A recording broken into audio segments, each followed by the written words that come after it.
Finally, after over a decade of being off the air, everybody's favorite lighthearted science fiction adventure television series is back with a new incarnation available exclusively on an online streaming service. Yes, that's right, at long last, the Magic School Bus has finally returned to the silver screen. For anybody who may be unfamiliar, the Magic School Bus was a children's educational cartoon based on a series of books that ran for 4 seasons in the 90s. It featured the eccentric grade school teacher, Miss Frizzle, her 8 students, and the class's pet chameleon, Liz, as they went on magical field trips on the eponymous Magic School Bus. Each episode would explore a different scientific concept, with the children gaining a basic grasp of the concept by the episode's end. To make a sound, I need to make something vibrate.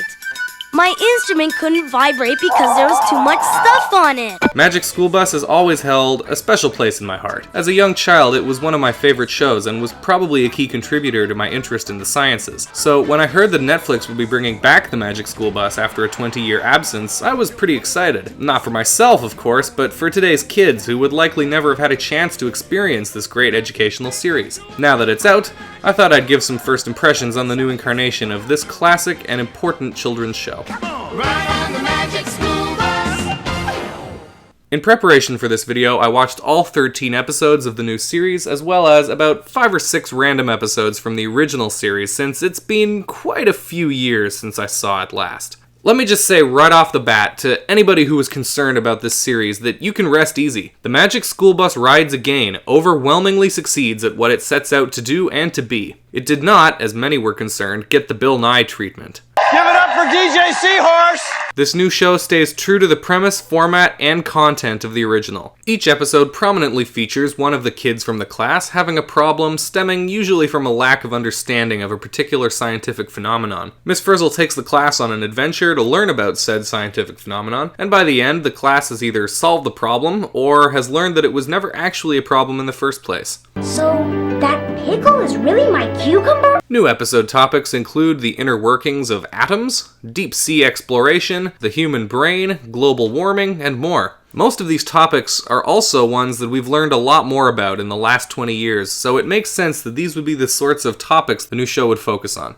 Also, unsurprisingly, the setting has been updated to the modern day. Almost everything on the bus is now operated using touchscreens, there's an entire episode devoted to how satellites work, and Dorothy Ann now carries around a tablet rather than a book bag, though the kids are all the same age that they were 20 years ago.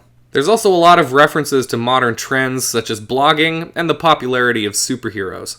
The traditional Q&A sequence at the end of the show now also hints at the next episode's topic, likely to facilitate binge watching on the Netflix format. So, what's next on the show? Well, you'll just have to stick around to find out. But I can guarantee one thing, you'll sure love it. There was only one real problem I had with the show. The animation. It looks so uninspired and generic when compared to the original, particularly when it comes to the character models. It took me a few episodes to pin down exactly what it was that I didn't like about the designs, but now I can't unsee it. Every single character has a virtually identical face. Seriously, if you were to remove the hair and equalize the skin tone on each kid, I think you'd probably be hard-pressed to tell most of them apart. This was certainly not true in the original series, and look, I'm not going to pretend that the animation in the original was fantastic or groundbreaking. In fact, it looks rather dated now when you go back and watch it again. But one thing it definitely did have was some visual personality. Each character looked distinct from one another, and you could tell the art style of the show apart from its contemporaries. The art style on this show looks very assembly line. Like if I were channel surfing and saw this on TV for a split second, I would have no way of telling it apart from any other modern kids cartoon, unless the bus happened to be in the shot. I do admit that I found myself getting used to it a few episodes in, so it ultimately isn't that big of a deal, but it's really the only major criticism I have, so I thought it was worth mentioning. It would be a huge shame if this show got passed over by some kids for being too generic looking in its art direction. While I, and I think it's safe to say most people, were expecting a complete reboot rather than a continuation, the Magic School Bus Rides Again goes out of its way to place itself in continuity with the original Magic School Bus for some reason. Actress and comedian Lily Tomlin reprises her role as Miss Frizzle from the original series for a passing of the torch moment in the pilot episode to her younger sister, played by Kate McKinnon. In fact, the entire story of the pilot is that Arnold and the rest of the class are having to come to grips with the fact that things are not always going to be the same as they used to, and he'll have to get used to having a new Miss Frizzle. Actually, you can now call me Professor Frizzle, Ph.D. The first of many changes this year. Changes? It's as if the creators of this show were expecting legions of die-hard fans to cry betrayal at this show for having broken continuity with the vast labyrinthine lore of the original Magic School Bus. Changes? After the pilot, the original Miss Frizzle, now Professor Frizzle, takes on the role that the producer had in the original series, fielding the Q&A section at the end of each episode. But there's no way any spacecraft could visit all 9 planets in a day. Well, if we did it in real time, you would be a grown-up by the time we got to Pluto. They don't really light up inside your brain, do they? No, not really. The lights were a little bus magic so we could see how the messages move. This decision is confusing to me. Don't get me wrong, Kate McKinnon does a great job. She's easily the strongest link in the cast, but it seems odd to me that she would be cast at all. Did they want McKinnon for her star power? That seems unlikely, given that the target demographic of this show is grade school children. Did they just want to recast Miss Frizzle? That's understandable. Lily Tomlin is 78 years old now, but then why create a new character and do this whole torch passing thing? Why not just recast Miss Frizzle like they did with the kids? Did they expect a bunch of 20 to 30-year-olds who were fans of the original to come back and expect it to be in continuity? I know I sure didn't. I was a pretty big fan of the show when I was a kid, but I probably wouldn't have watched past the pilot episode if I hadn't have decided to make this video. So there's a new Miss Frizzle, but the old one is still kicking around, and most of the kids are supposed to be the same people as well. A lot of the recurring side characters from the original series also make their return in this new show. Arnold's annoying cousin Janet is back. Janet? I don't mean to be a stickler. I just am. Wanda's little brother shows up for a second, and the school principal, Mr. Rule, who I had completely forgotten about until now, is also alluded to in one episode.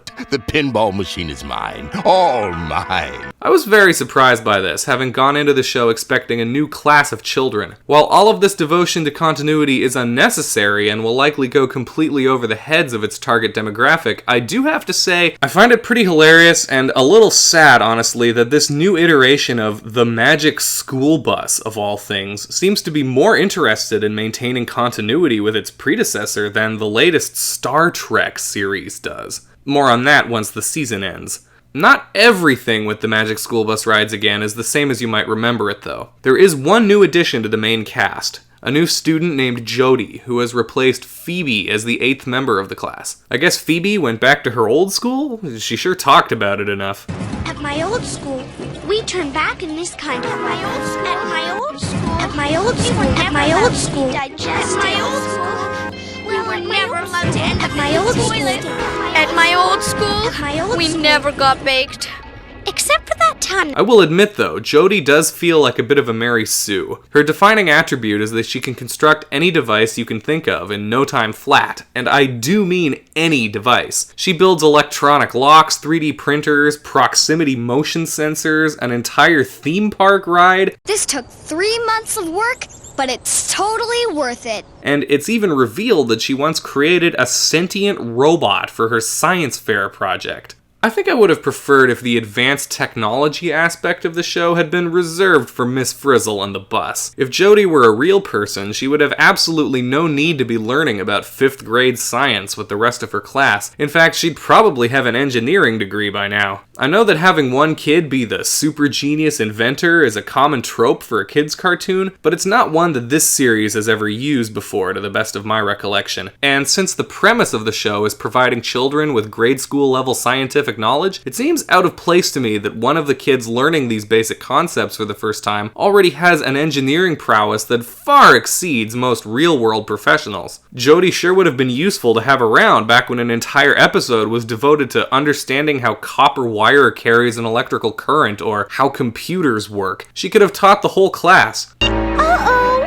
It stopped! This is a minor nitpick though. As I said, it is a common trope. One neat thing I noticed was a quick cameo by Stu Stone, the guy who played Ralphie on the original show. And now, check out super famous astronaut Kathy K. Kuiper. 4 more minutes, Miss Frizzle. Another fun fact about him is that he used to sometimes guest star on a prank call show in character as Ralphie right here on YouTube. You don't need to worry about that. So you are Ralphie, right? Yes, my name is Ralphie. Ralphie. Is it R-A-L-F-Y? No, that is how assholes would spell it. It's R-A-L-P-H-I-E. Overall, the Magic School Bus Rides Again is a worthy successor to its source material, which, oddly, has a level of commitment to continuity that I was definitely not expecting. If you have young children, I would wholeheartedly recommend putting this on for them, as well as the original. It may stimulate in them an interest in the sciences as it did for me when I was a kid. If nothing else, I hope that this show can at least make a dent in the declining scientific literacy that many industry professionals are cautioning against in today's society. More scientific literacy in the new generation can only be a good thing for us as a whole, so I do fully support the efforts of Netflix to bring this classic show back, and I hope it does well for them so that our kids can get similar shows to it in the future. Come on, ride on the Magic School Bus. If you like this video, please hit the like button and consider subscribing. I would greatly appreciate it. If you want to see more videos like this, let me know what you'd like to see down in the comments. I am planning on doing a review of the new Star Trek series, which I mentioned briefly in this episode, so stay tuned for that if that's something you're into. Until next time, take care.